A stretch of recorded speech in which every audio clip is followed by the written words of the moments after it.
This is JRAM. And this is Billy. And this is the JRAM and Billy Show. Episode 2 of Hot Takes. Yeah, I'm excited about this one. Really? Yeah. What you got for us, James? I'll let you pick the topic. You're going to be leading this conversation. Yeah, because I'm the one that did the massive, and I want you guys to know, massive amount of research, because we're going to be talking about gender identity. Yeah, which is sort of like a new, like not really new, but it's definitely become more mainstream to talk about.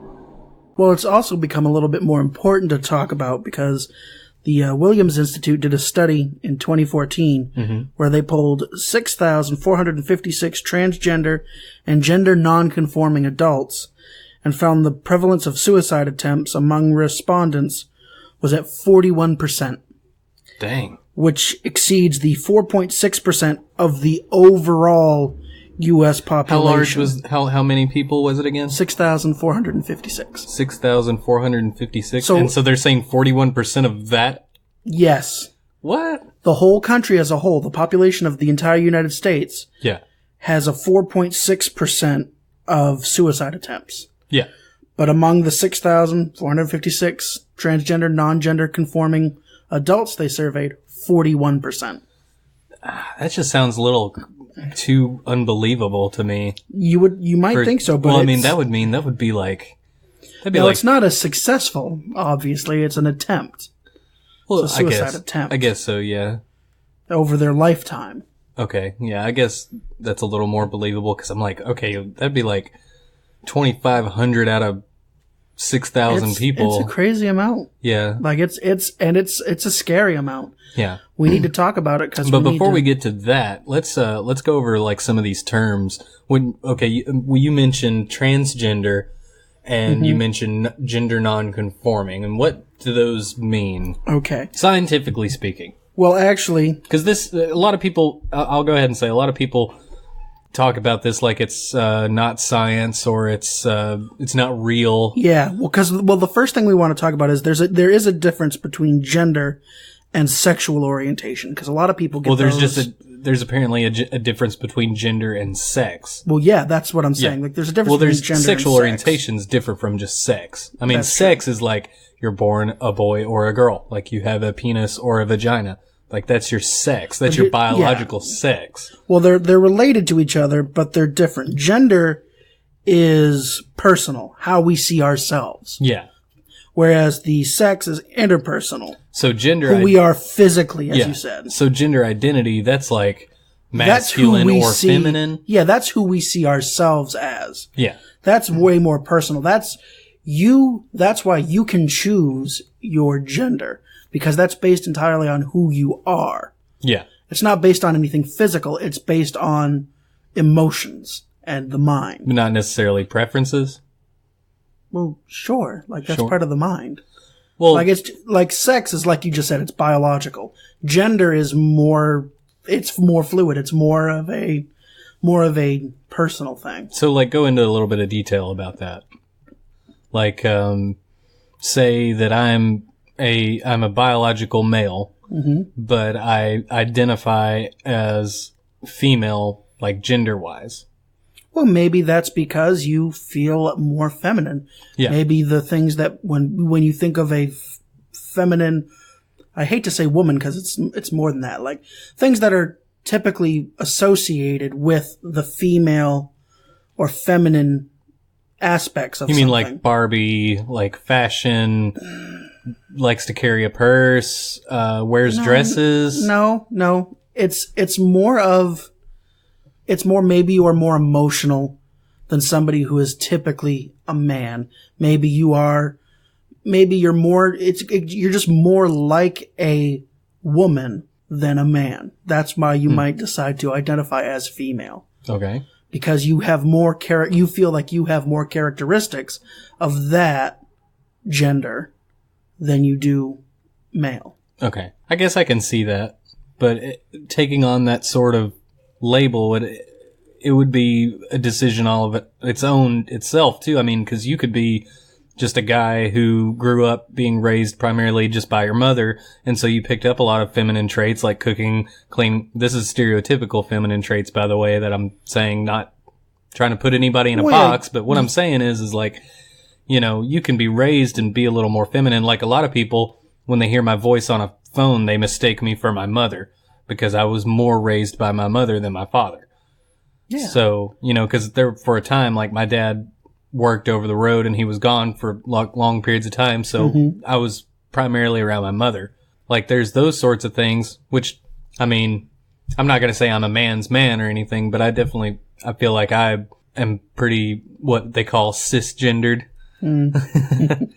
which is an interesting term. Do you know what's the definition of cisgender, James? What is that? Cisgender. It's when you identify with the biological sex.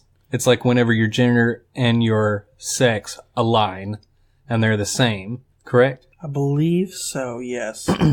So it is. It's a person whose sense of personal identity and gender correspond with their birth sex. Okay. So what's on their birth certificate, that's what they identify as. Like, yeah. It says on my birth certificate I'm a male, I identify as a male.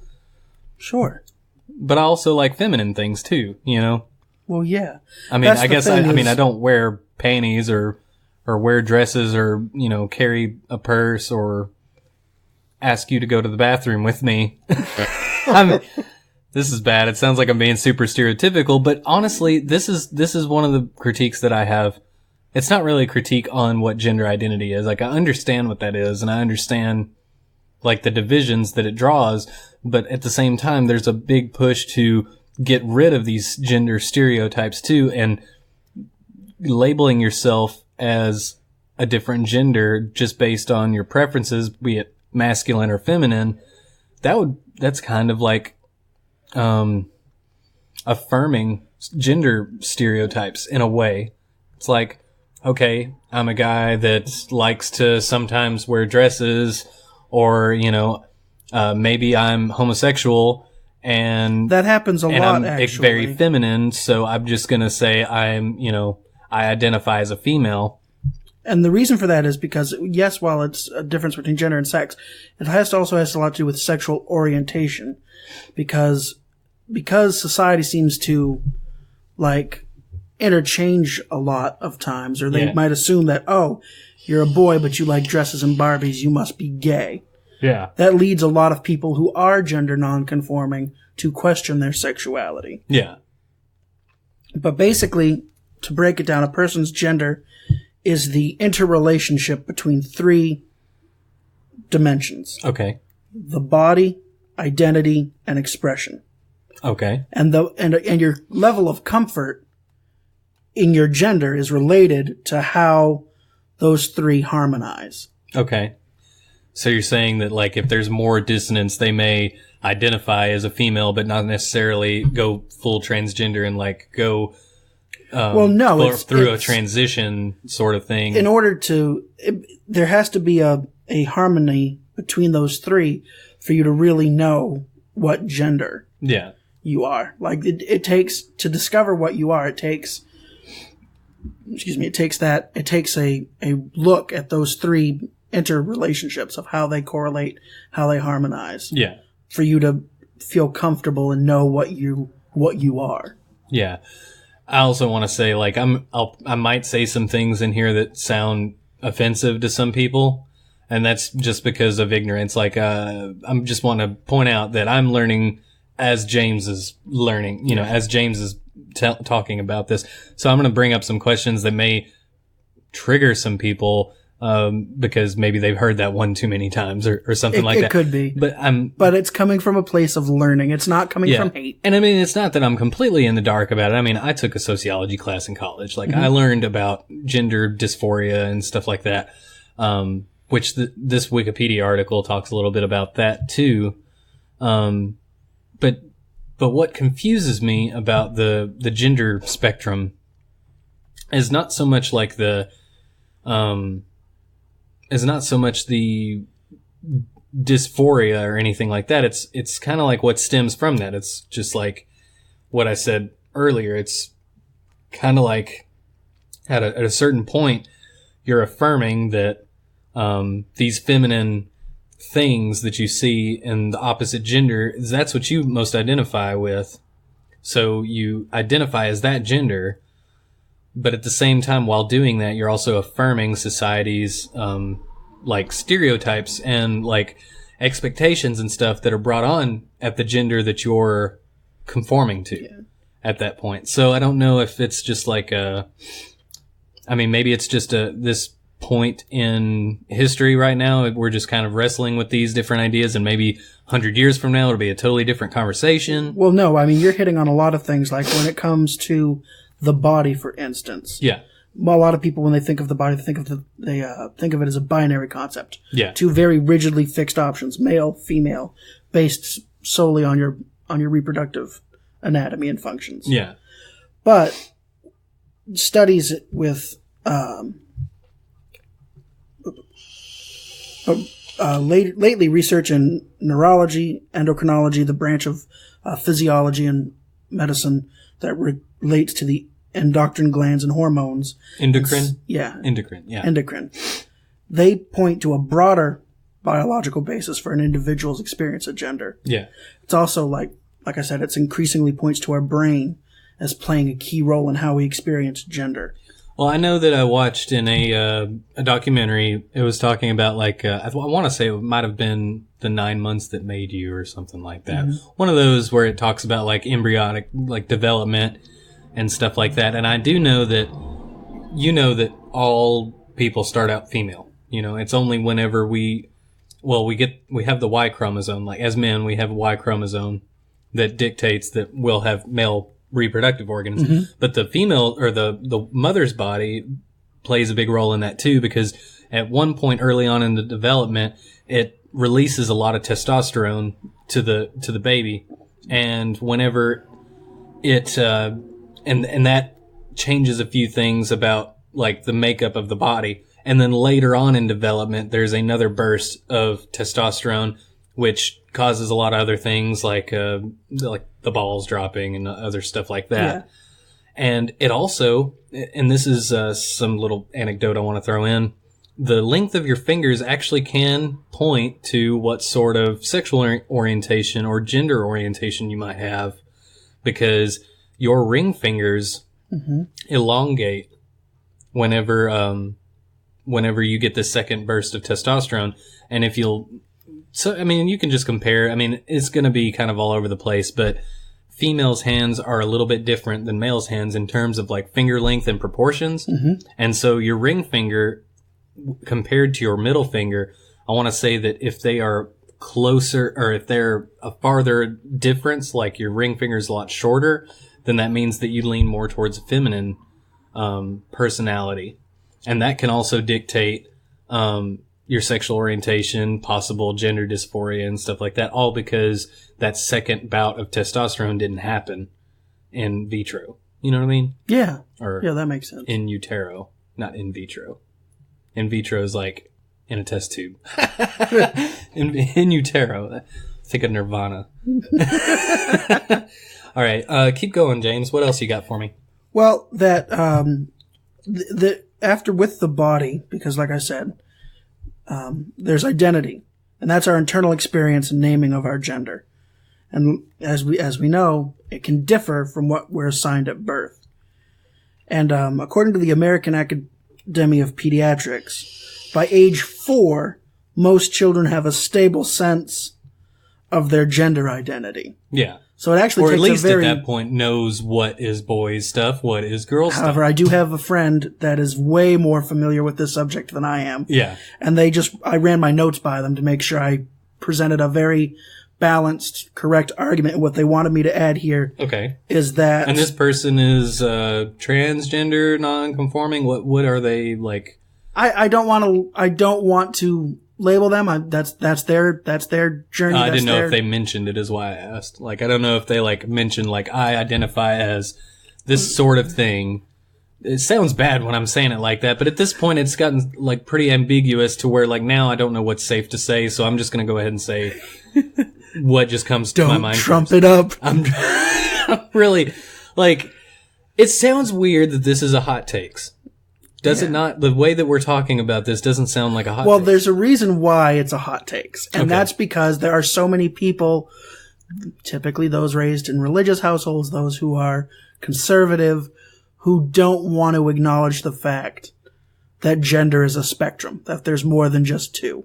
Yeah. Well, because to them, it seems like out of like biological sense. I mean, there's even some people who are, into the whole, into evolution and stuff, who believe in evolution and, natural courses of like human history and stuff. Mm-hmm. And even they kind of turn their nose up to it because it's like, I mean, your role is to be reproductive and like have babies. And that's a lot of the rub that traditional people have against, LGBT people, because you've got this whole group of people that are basically not conforming to what evolution and, biology. But there are examples of animals in every type. Well, yeah, that's what I'm saying. It's true, but I'm just saying these traditional people have these traditional beliefs and values that tells them that no, there's only one way to, live, your life. Your purpose in life is to, live, have kids, die. Mm-hmm. And anything outside of that it can be viewed as selfish. I've gotten that. I mean, people have not openly said that I'm selfish for not wanting to have kids, but, everybody says, oh, well, you'll regret it, or, oh, well, you just don't know yet, and all kind. I mean, they kind of dismiss the notion that I don't want. You can say no, yeah. That I can say no. I don't. Well, that's the reason why this is a hot take. Is because people are like that. Yeah. And like I said earlier, 41% are tried to kill themselves. Yeah. So like people are dying. People are. I wonder are though. Hurt by this. I wonder though. I mean, I'm sure that a large portion of that percentage is based on like rejection from their family and stuff like that. Like I understand that that's like a huge issue, especially with transgender, even more so than with other LGBT groups. They're more oppressed in a sense. But I wonder how much of that is also to do with just the problem of having gender dysphoria. Like, because that in itself can cause depression. Well, yeah. Just, I mean, inner turmoil, wrestling over who am I? That can be enough to cause... But if we broaden the spectrum of acceptance, of course, if we're more accepting, then that's only going to help. It'll only help, yeah. And maybe understanding it will make it easier for us to accept. Yes. But as I was saying about my friend, while that's often true that most children will do that, the identity can shift uncontrollably over time, and that some children could be too preoccupied with societal pressures toward identity to understand what they're feeling. Yeah. And that internalized transphobia is a thing. I didn't know that, but yeah, evidently you can be transgender and still and hate yourself about it. You can be transphobic even if you are trans. That's interesting. There's actually this has nothing to do with transgender people, but it does have something to do with homosexual people. I attended a gay wedding back, like actually it was only a couple months after they legalized it back in 2015. Mm-hmm. And I went to this person's wedding that I was coworkers with, which she was already kind of out there and kind of crazy. Had nothing to do with her identity or anything like that. That sounded real weird with the way you put it. I'm just saying, like, she's just all around just a weird individual. Anyway, she had this, I guess you could say it was kind of like her son, even though it was not hers. She was raising him or what. But anyway, he was dressed up in a suit for the wedding or whatever. Mm-hmm. And I guess the way that he like walked or something seemed like kind of feminine to her. And she like remarked to him like, "Oh, you look like a little gay boy." And this kid's straight, like he's very, he knows this, that he's straight. And it's just weird coming from a lesbian who's getting married to comment on someone else's gender that's the identity. Thing. People aren't sensitive. So yeah, it is. Well, I mean, yeah, and it just goes to show that it's not just cis, straight, white people that can be this. This is where you're turning this. No, I'm not saying that. I'm just saying, like, you said inner transphobia, even when you're transgender. That just made me think of that situation. Because it was just interesting to me that she would even make a remark like that. Well, because think of where was she probably raised? Down here in the South? She's very religious. Yeah. She's very religious. See, that's always strikes me as I applaud those that can. I have a hard time seeing how people who are transgender or homosexual being religious. Yeah. Because it seems like so much of it has hate toward them and who they are as a person. I mean, in my opinion, they have to be part of a church that's very... accepting? Not just very accepting, but cherry picking. Like, let's just omit these parts that we don't like, kind of thing. I don't know. Or maybe they just have a better way of explaining it. Maybe. That others don't. I mean, okay, look. I went through a large period of time where, I talked about a lot of, religious doctrine and stuff like that with Christianity. And, I mean, even in the New Testament, you can't dismiss the things that Paul wrote in his letters to certain, like Corinthians. Yeah. I mean, there's a spot in Corinthians, I believe, and another one that's in Galatians, when it was talking about these sins that you no longer do because you're saved by the Lord and stuff like that. And I mean, it includes homosexuality in that. And I just wonder, do they just not talk on those verses?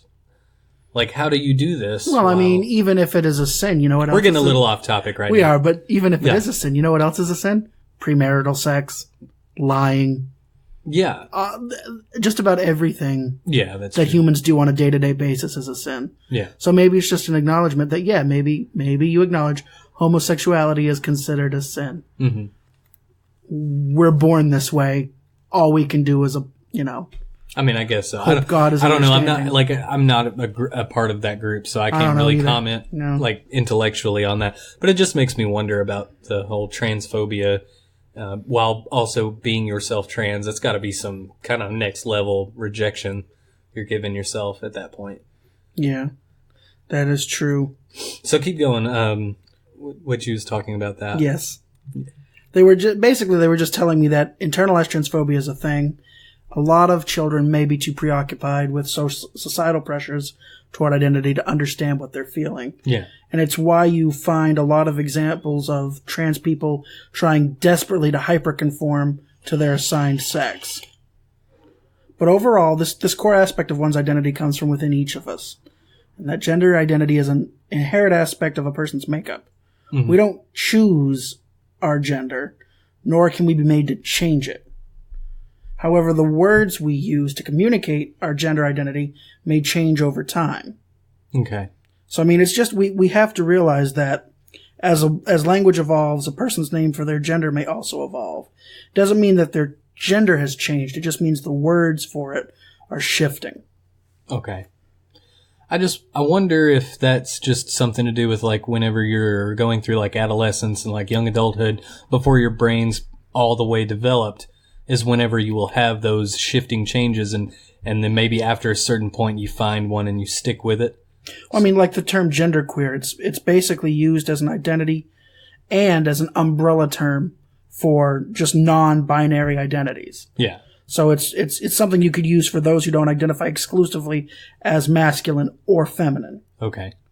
So, I mean, that's what there are terms that people use to show that vary from person to person to show what gender they are. And again, one of the things to stress is that it's such a personal decision. It's not something that you just, it's something that you yourself feel. Yeah. And so we have to be, and another thing, this is a little jumping around a bit, but like we said with another podcast, we have to be careful to try to always use the correct pronouns, but at the same time, not be upset or not get so offended when somebody who says... Or somebody who doesn't somebody know who's you. maybe of the previous generation not getting it. Some people are horrible. Some people are doing it on purpose to misgender you and to make you feel bad. Well, yeah. Those people are jerks. Those people are just called assholes. Yeah. And they exist regardless if you're but there are some people or not. who have a hard time with it because they're trying to adjust and it's just difficult. Yeah. So we have to try to keep balance of people get so offended. But you know what? Outrage culture is so bad right now. But what I would say, though, to those people who refuse to use correct pronouns or refuse to make somebody feel comfortable in, their identity and in their own skin and stuff like that, is how hard is it? It's not hard. Like, I mean, it's and not, if you're confused, they or them is probably better than misgendering, I would imagine. Yeah, and I mean, look, here's my rule of thumb. I've got a couple transgender friends myself. One who's a real good fan of our band, who comes to a lot of our shows, and he's super cool. His name is Elijah. And if you're listening to this, Elijah, you're awesome. Keep coming to our shows. But I also want to say, you know, before I knew exactly what he wanted to be called, you just go with dude. It's the perfect... Nah, it's masculine. No, it's really not, dude. Dude is masculine. I call my girlfriend dude. Dude? It's a lot of people have issues with it because with it's masculine. Dude? That's why they or them. I honestly feel like they or them is the perfect neutral.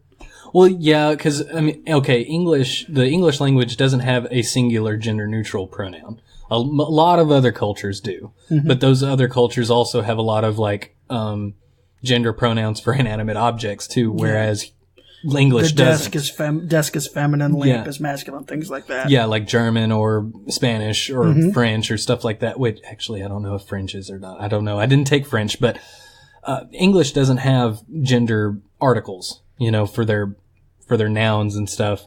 But we do when it comes to pronouns. So we don't have a singular gender neutral pronoun. That's you know why what I mean? they or them is the best. Yeah. Which leads to expression. That's how we show our gender to the world. Through our clothing, our hairstyles, our mannerisms. Practically, and here's the crazy thing. You know, when you stop and think about it, practically everything is assigned a gender. Toys. Yeah. Barbies. Look, G.I. I mean, Joes. you go to Walmart, there's an aisle for boys. Colors. And there's an aisle for girls. I remember when Colors. You have to put a girl in pink. Yeah. You have to put a baby boy in blue. I already decided, like, if I ever do end up having a child, that, one, I don't want to know the gender before they're born. That's something that I don't want either of us to know. If it ever comes to that, I do want to actually keep it a secret. And another reason for that is because I don't want to have preconceived notions. Like, I don't want to have to... You don't want to plan for one thing and, oops, turns out the ultrasound was wrong and now all the stuff you bought. But, nope, that's wrong on my part. Why? Because no matter what you buy, it's going to be good. Well, clothing is clothing. Yeah. Well, colors are colors. Well, you can buy gender neutral baby items, like green is a color, yellow is a color. Like, there's a lot of people that use these other colors. But we shouldn't just say that blue can only be used for boys and pink only for girls. And it used to be the opposite. Yes, it did. That was one of the points I was going to bring up. Pink actually started out as a masculine color. Just like, you may be surprised to hear this, listener, but high heel shoes, that was actually created as a male footwear option. And you know why, James? Why? Because of horseback riding. It fits perfectly in the stirrups. That makes sense. The heel was there to keep you in your stirrups while you rode your horse. And then, actually, I want to say it was in the 1920s, whenever flappers started coming around, they adopted the high heel shoe as a more masculine look. And then men just dropped it. We were like, yeah, we don't do that anymore. Yeah. And so, and also, cars. Also think about cars things existed at that point. Think about things like men wearing earrings, women having tattoos. Yeah. These are things that lately have just, we've gotten used to the fact that, some men pierce their ears. Women with short hair, pixie haircuts. Like, that's a thing.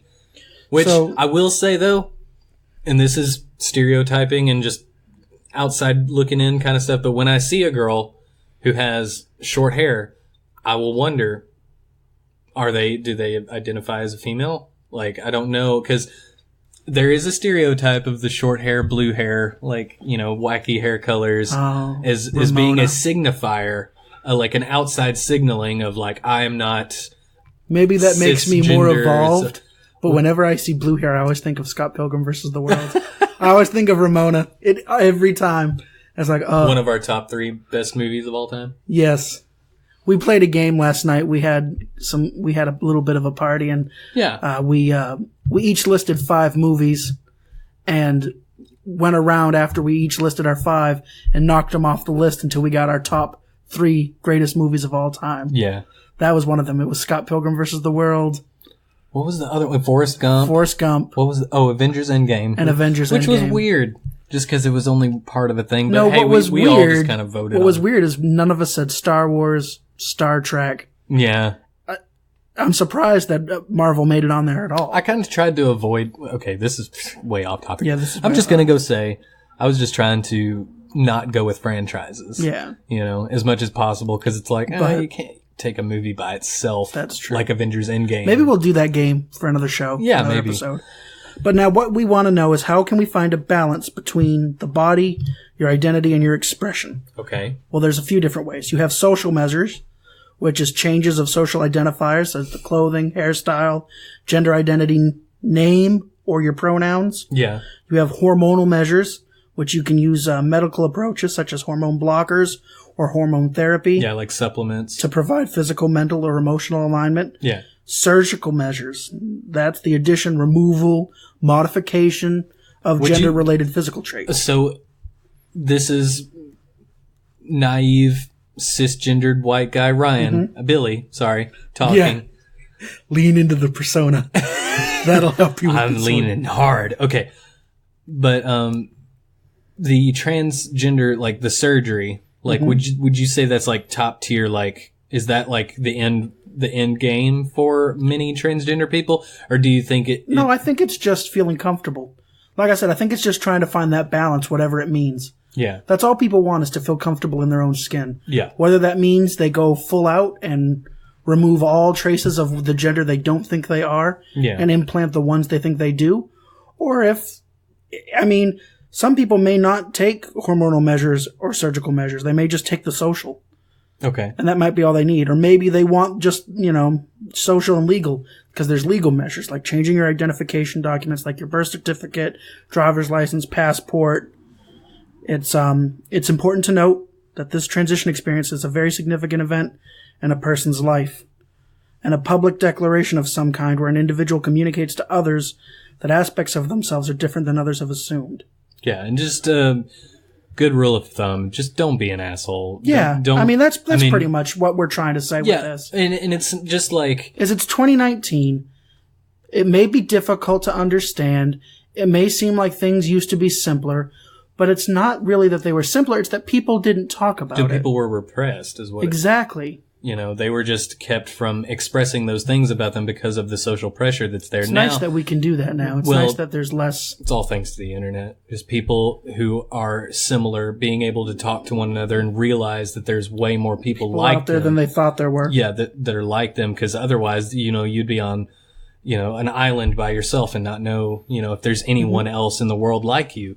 But there are. Yeah, and I mean that's why you can see communities based around all sorts of different things, and it's all because of the internet. And I think that's one of the, that's kind of axiomatic, is that the internet is what facilitates all of this change. And that's one of the reasons why there's such a backlash against, these civil rights movements that are, coming about and stuff. And it's not that they didn't exist before. I mean, if you look at the LGBT community, they have the Stonewall riots. I guess you call them riots. I haven't researched enough, but I know that people call them Stonewall riots. I don't know if there was actual rioting or not. Sure there was. Maybe. But they had activism like that in the past and stuff. But this latest one that you see a lot of is about transgenders, and non-gender conformity. I see a lot of like deprecating memes that are like, they'll look up on Amazon like the they're not only, or there are more than two genders t-shirt, and it's like, oh well, what can I buy? Oh, men or women? And it was just like they took it as like oh well, there you go. Even Amazon says, oh, there's only two. But I mean, that's just kind of like a body fit type, and there is what do they call that whenever males and females have different bodies? Like, if you look in the animal kingdom, there's some species where the males and females almost look exactly alike, and you can't hardly tell the difference without checking their reproductive organs. But in other animals, like a lion... And even that, again, will only tell you their sex. Yeah. Not their gender. Yeah, but like if you look at like a lion, they have a big mane. You're like, hey, that's a male because they got the mane. And the lioness... Yeah, I mean, I know what you're saying. It's body type. What is it called, though? It's called body amorphism. body amorphism? It's wherever there's a morphology difference, a morphological difference between males and females, and that's the reason why we have men and women's clothing is because of that body fit type. Let's boil it all down. Yeah. First, we have to realize that there's a big difference between gender and sex. Yeah. They are different things. Two, that your gender identity is a balancing act between the body, your identity, and your expression. Okay. There are many ways that you can do that. Like we said, you have hormonal measures, surgical measures, social measures, legal measures, many others. And the most important thing is don't be an asshole. Yeah. If you meet somebody, even if they don't, to you, look it, or you don't agree with it, if all they're asking is you treat them with respect, like you want to be treated, and refer to them as she, or refer to them as he, or they, it doesn't take any effort to be like, okay, and then just do it. People are dying. People are suffering. Yeah. People are in great distress over this. And there's a lot we can do to help with that. I want to read a little part of this, just off of Wikipedia. It says, as of 2018, there's some changing views and new discrepancies about the best way to deal with gender nonconformity. Medical practitioners, as well as an increasing number of parents, generally no longer support or believe in the idea of conversion therapy, which is now widely discredited as unethical and ineffective. It says in the UK, all major counseling and psychotherapy bodies? I was thinking of like psychotherapeutic bodies, but anyway, as well as the NHS, have concluded that conversion therapy to, quote, cure sexual orientation is dangerous, and work is being done to extend this position to include gender identity. It says, on the other hand, there are still a number of clinicians who continue to believe that there should be interventions for gender nonconforming children. They believe that stereotypical gender-specific toys and games will encourage children to behave in their traditional gender roles. So that's only going to lead to the dysmorphia, though. Yeah. We have to stop. But let's move it a little to more of the controversial side, James. I feel like this wouldn't be a hot takes if we didn't bring in something that's an actual hot take. I mean, some of this what we've been talking about is a hot take for a certain number of people out there. Yeah. But let's just go ahead and crank it up to 11. All right. So I was listening to Joe Rogan's podcast. Oh boy. Do you know what I'm talking about? No, but let's go. So I was listening to Joe Rogan's podcast, and if you ever listen to Joe Rogan's podcast, a lot of the times he'll talk about random issues with different celebrities and stuff, and he'll play devil's advocate to get them talking. You know, that's what you're going to do here? No, that's not what I'm doing. What I'm saying is Adam from Adam Ruins Everything? Yes. The one you tell me I look like. Yeah. Yeah, I get that from him all the time. Yeah. Well, he did an interview with Alex. I mean, I almost said Alex, like Alex Trebek. Because I was going to say Alex Jones. No. Oh no, he's not going to have a good view on this at all. No, I mean, well, we were turn on the friggin' frogs, Gary. we were talking to we were talking about Jeopardy earlier, and that's why I was like, I was thinking like Alex Trebek. No, that'd be weird. Like Adam from Adam Ruins Everything. Adam Ruins Everything. He was talking about gender nonconformity and stuff, and they were talking about giving hormones to children who don't identify as their sex. Do you think that, like, say a child who's 7 years old who says, I feel like I'm a girl, I want to be a girl, do you think that there should be like a medical, like, drug interference with their development? I'm confused about it. I'm not. I think it boils down to the parents and the child have to have a very serious conversation. It's up to the parents, because the parents have the custody of the child. Like, it depends on whatever they do. They need to consult with the child. They need to talk to the child and find a way to make them realize that, listen, if we take these steps now, before puberty really starts, it's gonna be permanent. It'll be permanent. But, okay, like, you have a bright side and a dark side of it. And a lot of people don't want to acknowledge the dark side of it. What if it changes what if they change their mind? Like, what if they change? And a lot of people say, oh, well, you don't change their minds. I would say there are plenty of examples of people who do change their minds about that sort of stuff. Because, like, I was listening to another podcast talking about, well, it was on Invisibilia, and they were talking about this comedian who identified as a woman for a good long while, and he ended up like dropping it later on. And I can't remember the exact reason why he went back to identifying as a male. So it went from identifying as male to identifying as female, and then back to male. And I can't remember exactly the reason why they transitioned back, but he had mentioned that he got a lot of backlash from the transgender community because he hurts their cause by being somebody who switched back, because a lot of transgender people would say, oh, well, that just points to, things like conversion therapy as being a possibility, and you're going to cause suffering for kids and stuff like. So he said that, there's like a double standard, whereas like, if you want to be non-gender conforming, there's like an embrace from the culture, but if you turn your back on it, their backs are turned indefinitely. Mm-hmm. And so he kind of had that's one person's experience. We want to point out. Yeah, that's just one person's experience, but I mean, I was just bringing it up to say that it does happen where people will develop and they'll change their minds about things. I mean, we've already brought up earlier in this conversation that gender is a sort of nebulous, changing concept. And for a child who feels at the time that they're the opposite sex, I mean, am I going to start giving the kid estrogen or testosterone to alter the development of the child to conform with that? And then 10 years from now, then they want to kill themselves because they feel like they've screwed up their life. I mean, I personally don't feel like I was ready to make a decision to go to college or not at 18, let alone decide what kind of person I want to be for the rest of my life at age 7 or 8 or something. So I mean, I think it would depend on the child. Yeah. I would think that if a child at 7 or 8 is saying that, it's one thing when they're a little kid, it's like a risk to 5, benefit 4 scenario. or 5 years when they want to play dress up. Yeah. But at 7 or 8, I think I would think by that time, if you really think you want to be,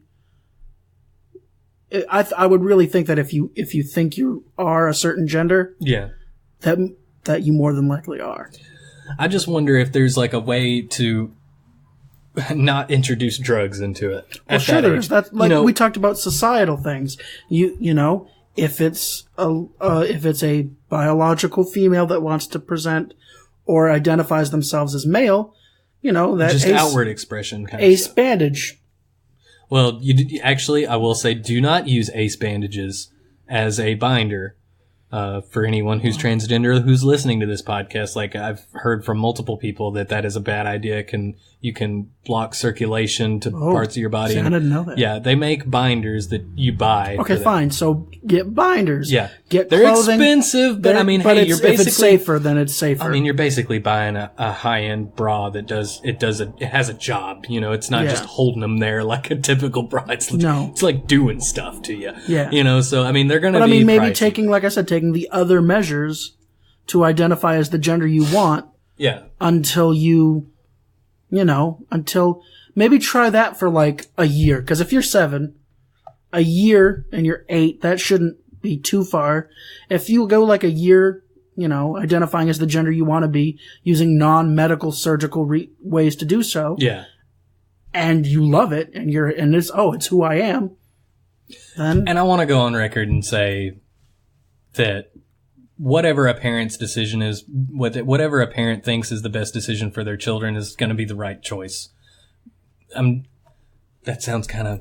It's not always true, but what I'm saying is, like, in this circumstance, like, they're going to know their kid better than anybody at that point. And if there's someone who's willing to do that, then I would imagine that their parents are very accepting and loving people. Yeah. It's not going to be this... It's not going to be like, well, once you make this choice, you got to stay that way forever. Yeah. It's going to be, all right, if that's what you want, I love you, accept you, and I help you. Yeah, and there needs to be more of that. I agree with that.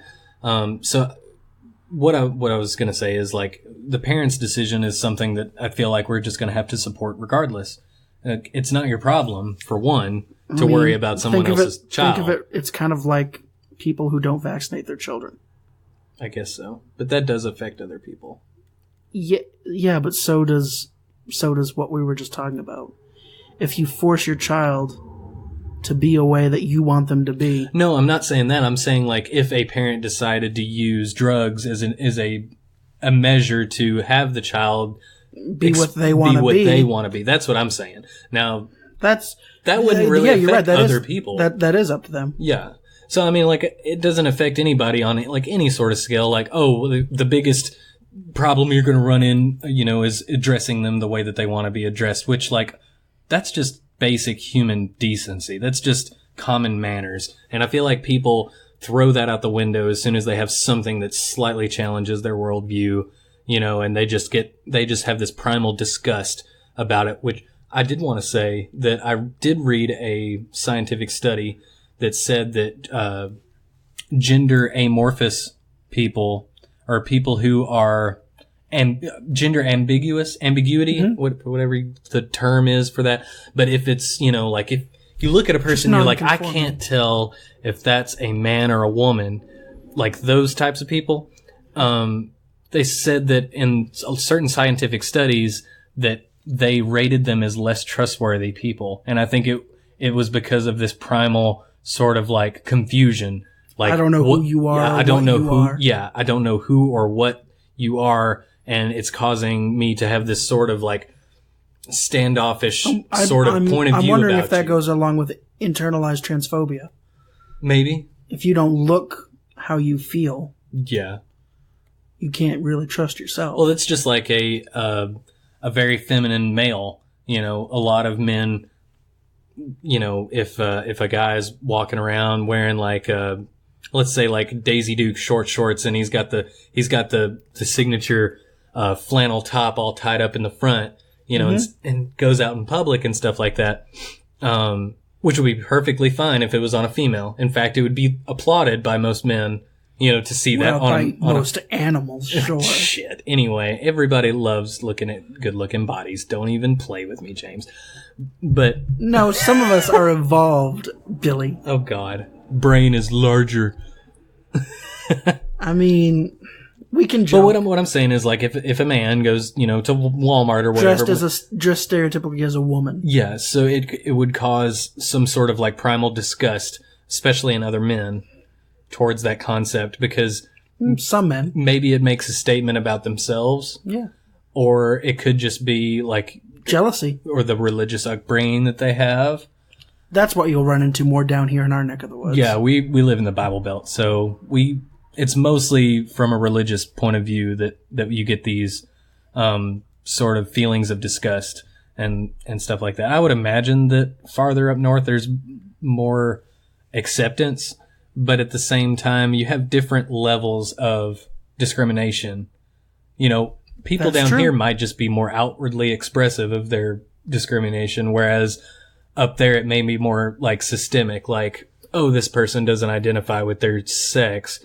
I don't want to hire them for my barista job at this Starbucks franchise or something like that. Like, I'm going to, throttle their opportunities in life because I don't really want to get to know them, as a person. Because they're, there's a lot of stroking egos, and I want people in that are just like me, Yeah. It was funny. This has nothing to do with gender, but we were in Nashville a couple nights ago, and we ate at a place called Demas, I think is how they pronounce it. It looks like it's pronounced Demos, DEMO''S. It's an Italian restaurant up there. But we was driving down Broadway. Oh, it's a Demos. Yeah, it's a Demos. Actually, excellent food, by the way. They had an awesome steak, and it was very reasonably priced. There's my plug for Demas. If you want to sponsor us, you can hit us up anytime. But we were going down Broadway, and just the sea of white people. And it's funny because, like, I'm a white male, but even sometimes. What? I thought you were Chinese. You mean to tell me this whole time you've been white? Don't even play, James. Well, I'm just saying for the people who don't see us or anything like that. I mean, actually, they probably see us in the thumbnail. Yeah. That's right. Anyway, it's weird how I can look at like something He's the short, fat one. Like the sidewalk on Broadway and all the people walking and just be like, God, like the lack of diversity in this part of town is just like insane. Were they all just like Chads? There was lots of bridesmaids, dude. There was like bridal parties all over the place. Because you can tell because they're all in the same outfit walking down the street together, and they're all... Somebody has a bride-to-be thing on them? Yeah, and then you got like... Penis straws Mom and of hats? the bride shirt and stuff like that on, and it was it was interesting, but most people that know me know that I prefer Memphis over Nashville. And it's not just the country music or anything like that. It's just like there's a very different like cultural feeling that I get in downtown Nashville versus a place like downtown Memphis. Like, I hate to say it. What? Maybe it shows a lack of evolution on my part. Yeah. But I feel like I'd feel safer in downtown Nashville than downtown Memphis. Well, because usually when I hear about Memphis, I just hear their crime statistics are really high.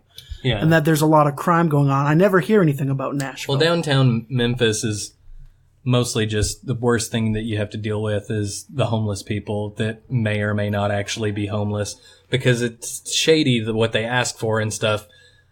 And it's just kind of like, I hate being put on the spot, you know, like I'll be more than happy to, you know, feed somebody or anything like that. But don't come to me saying that you're taking up donations for a church fundraiser or something like that. 'Cause that money's going straight to the devil.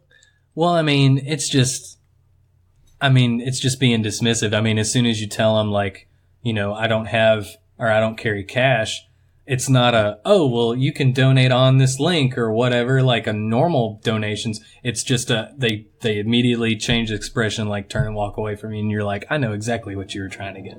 You know, you're trying to take my money. I mean, I'm not saying that this is a totally different conversation. Actually, we should do a hot takes on homelessness.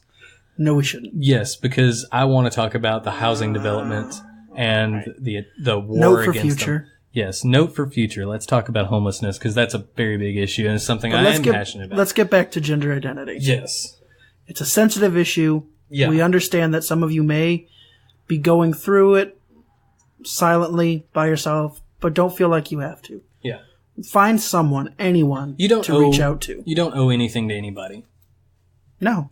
I think I've said this before on an earlier episode of JRAM and Billy, but, I mean, you don't owe your personality or the way you act or the way you talk or anything like that. Or who you are. Yeah, to anybody, including your immediate family. Like, they raised you, sure, but at the same time, you never asked to be born in their family, so...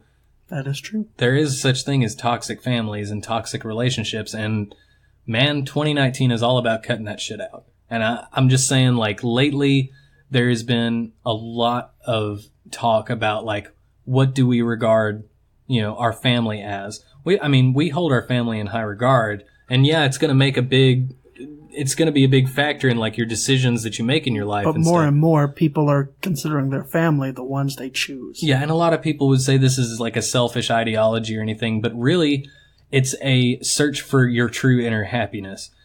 And if your family or other loved ones get in the way of making, you know, your happiness, and your happiness doesn't involve harming others or yourself, yeah, then you are well within your rights to cut them off. You don't owe anyone an explanation on anything. And I'll go ahead and also say to those transgender people who are out there who are listening to this podcast, that there are people out there who love you regardless if it's your family or not. You're not alone. like us. Yeah.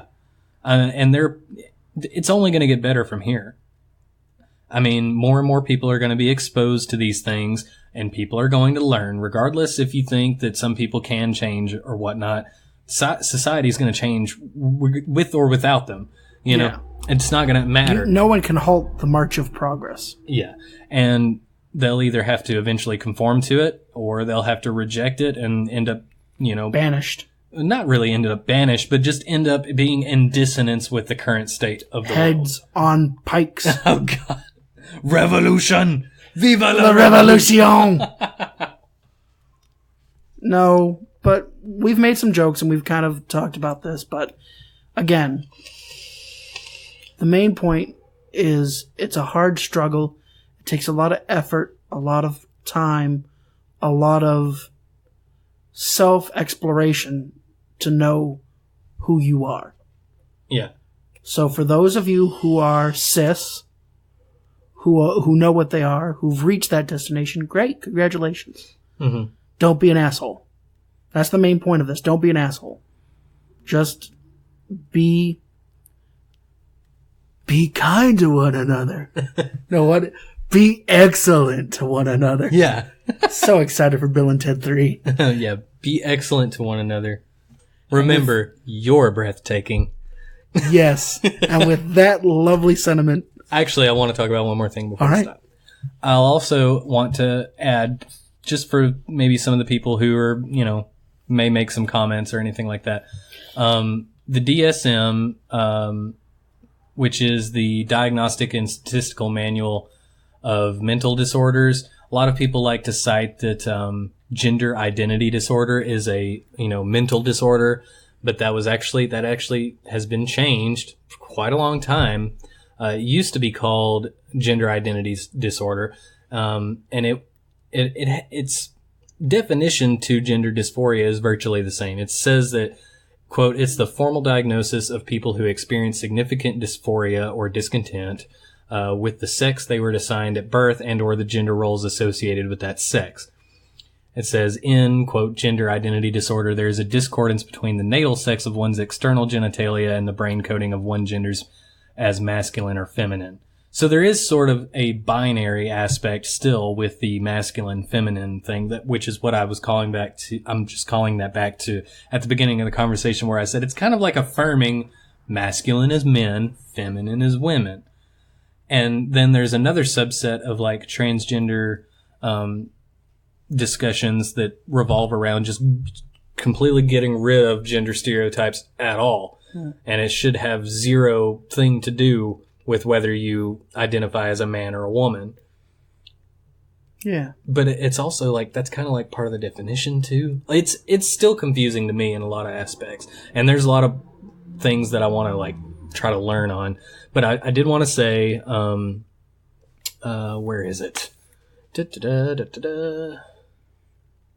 Oh yeah, it says the authors of a 2005 academic paper questioned the classification of gender identity problems as a mental disorder, speculating that certain DSM revisions may have been made on a tit-for-tat basis when certain groups were pushing for the removal of homosexuality as a disorder.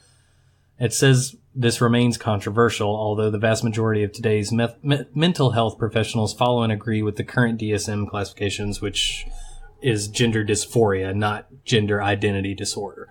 So for those of you that like to, it's a mental problem that you're having, it's not necessarily the case. I'm not dismissing that there could be a mental, things that are, what are they? Just different. Comorbid with that, but it's not to say that gender dysphoria is a mental disorder in and of itself. Yeah.